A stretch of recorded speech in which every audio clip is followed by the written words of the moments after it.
February 14th, 1994. Once there was a longish spell with the east wind. This would have been written about Hebron up in Labrador. And it would have been written about his time there around 1940, 1941.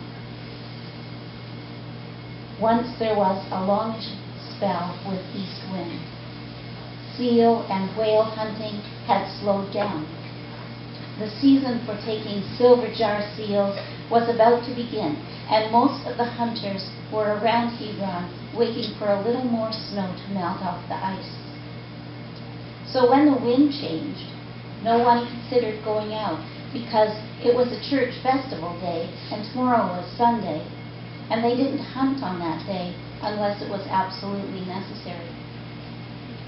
There are always eider ducks that stay north all winter to feed on the rich mussel beds. So I decided to put my hunting canoe on a komate and go out to the lead ice looking for my Sunday dinner. As I was leaving, two young boys showed up, Inley with the old 44-40 and Jerry with an ancient 32 special sold by the mission many years ago. I wish you could have seen them. Two compact figures, 9, 10 years old, Inley quiet and silent, Jerry full of talk and laughter. Could they get a ride to the ice edge? The men teased, "What will you shoot? Snowbirds?" And Jerry said, "Who knows? Maybe white whales." There was good-natured laughter as we pulled away. Once at the floe edge, I moved away, and they built a couple of snow shelters from snow blocks to protect them from the wind and conceal them from the animals. I hadn't paddled far when I heard two shots close together. I got up on a piece of ice and used my binoculars.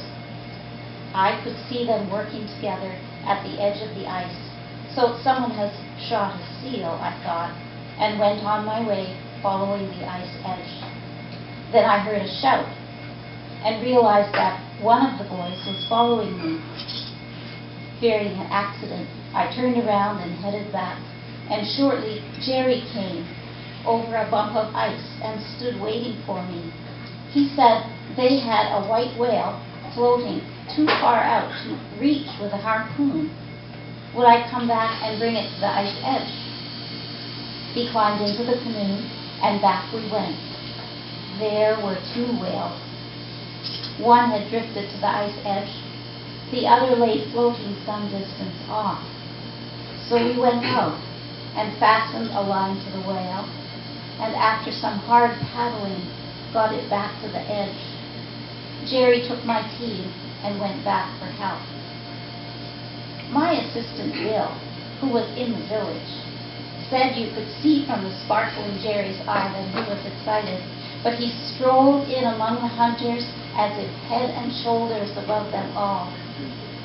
Now everyone in the village would eat the first whale mukta of the season, courtesy of two small boys. Jerry issued instructions as to how many men and dogs would be needed. He stood there till all was ready, then turned my team over to Bill to come pick me up with my canoe. And he stepped aboard his dad's team to lead them back to the whales. Cocky little kid, about 4'6", and the whole village listened to him, first hunter to get a whale. When they were cutting up the whale, there was quite a crowd of men there, mostly younger men inclined to be cocky. Jerry and Inley did the cutting and gave orders as to who got what. Two hunters sharing their kill, and not a man, not even their fathers, had a word to say.